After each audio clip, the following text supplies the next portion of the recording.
Hello, it's been a while. First talkie video in a long time. Haven't really had time lately. Been working with ancient tongues, been gigging, been out quite a lot lately. So let's get on going about the guitar. After a nice sip of coffee. This is, of course, the early 1980s, super elusive, hard to find, been hunting for it for 10 years, and only ever saw like one for sale. Hondo Paul Dean II electric guitar. This guitar, in its most basic summary, is sort of like a cross between a Fender Stratocaster and a Gibson Les Paul Special. Les Paul slab body type guitar, maybe a Melody Maker. Kind of reminds me of a Fender Lead 3 with the body shape. Yeah. So it's really kind of a neat guitar, but one thing a lot of people don't know is, first off, this is a Hondo. I mean, it's made by a company well known for plywood guitars, you know, plywood Stratocaster copies and stuff, you know, sort of like this Honer right here, you know, one Stratocaster in a million. Hondo basically never really made any guitars any pros used. The only pro I know of that used them was Paul Dean. And you might be asking, who's Paul Dean? Well, Paul Dean is the lead guitarist for the Canadian rock band Loverboy. Paul Dean designed and made his own guitars. A lot of people don't know that. I think they focus way too much on the headbands and the leather pants. Far more than the music or the tools they used, but this is Paul Dean's own design with some features derived from, I guess, some of his favorite guitars.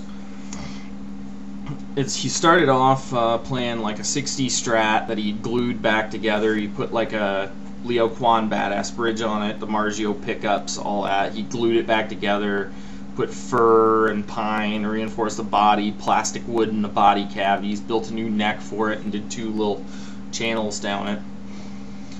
And then I think around the time 81, 82, after they had taken off and had their first hits and everything, he bought an Attila Balogh, I don't know how to pronounce it, B-A-L-O-U-G-H is how it's spelled, guitar made in Vancouver, Canada, and you can see it in the Workin' for the Weekend video. It looks a little bit like this, but it doesn't have a pick guard. It's black, and it's got like 4 knobs on it, and a BC Rich looking headstock. Old 70s BC Rich looking headstock, I should say. And that's sort of, that and that Strat led to this. Like the Strat, it's painted red. Like the Attila guitar, it's finished in a transparent red finish, or a transparent finish to show the nice maple wood underneath. It's got a 24 3/4 inch scale neck, like is a Gibson that I used on Always on My Mind and a few other songs. It's just basically a combo of those guitars. Going over the basic specs of the guitar itself, it's maple body, 2-piece, figured. It's got a Leo Kwan badass style bridge back here, like you'd see on BC Rich guitars in the early 80s. It's got this plastic textured pick guard. It's supposed to be anti-scratch. This differs a little bit from Paul's original instruments, because Paul had this rubberized type material that you find on anvil cases, but apparently Hondo changed the spec to this, which I think looks really cool. My girlfriend loves it too. So the pickups, you've got the stock Hondo humbuckers. These are also available, although I don't know if any ever really sold. There's so few of these out there that have the DiMarzio Super II pickups that Paul Dean himself used. So these are just the stock Hondo pickups, and you can kind of tell because the DiMarzio Super IIs just look kind of like EMGs with pole pieces. These look more like regular old run-of-the-mill black-on-black humbuckers. You got the basic switching scheme. You got a 3-way pickup selector, 1 volume, 1 tone. Your output jacks on the side corner like a Telecaster. The body shape, of course, I should mention this.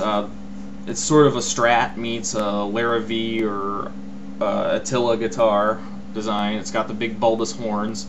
Paul kind of adopted that as his style through the 80s. He used it on both these and his signature model by Kramer later on, was Floyd and different pickups, but I don't have one of those. The neck is 3-piece maple neck with a maple fretboard, 21 jumbo frets, black dot inlays on top, pearl dot inlays on the sides. It's got a nut right here, standard Gibson style. It's got a kind of Telecaster-esque headstock that's squared off, and there are two different logos that were on these. The early ones had the older 70s Hondo logo like mine, and the later ones had the little circle with the H in it, like most of the Hondo II guitars of the early 80s had. And of course it has Paul Dean's name up there and 2 on it. And it's got sealed gear tuners, and the headstock is tilted back 10 degrees to allow it to not have a string tree. And he used these, I think, from about 81 to 84 maybe, because I know about 84, 85 was when he changed to Kramer, and that was around the time they did Lovin' Every Minute of It. You can kind of tell because the first 3 albums they did, they didn't have very much whammy bar on them, if any at all. Actually, I don't think they had any whammy bar. Paul was using a hardtail, and then when he switched to Kramer, all of a sudden there's vibrato bar everywhere. It's not a very heavy guitar. It's actually quite light, weighs about as much as my Jaguar Jag-Stang does, so it's pretty much average weight. Very comfortable, sculpted and contoured. I just really I love the look of it too at the horns. I mean, it just has a unique look. It's kind of a good question mark. Overall, as far as I can see, this guitar itself is 28 years old. It's older than I am by a year.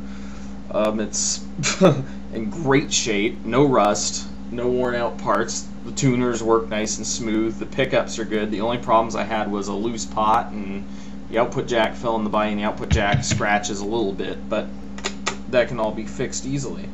Other than that, I mean, for a 28-year-old guitar with original hardshell case, this thing, I mean, it sounds and plays great.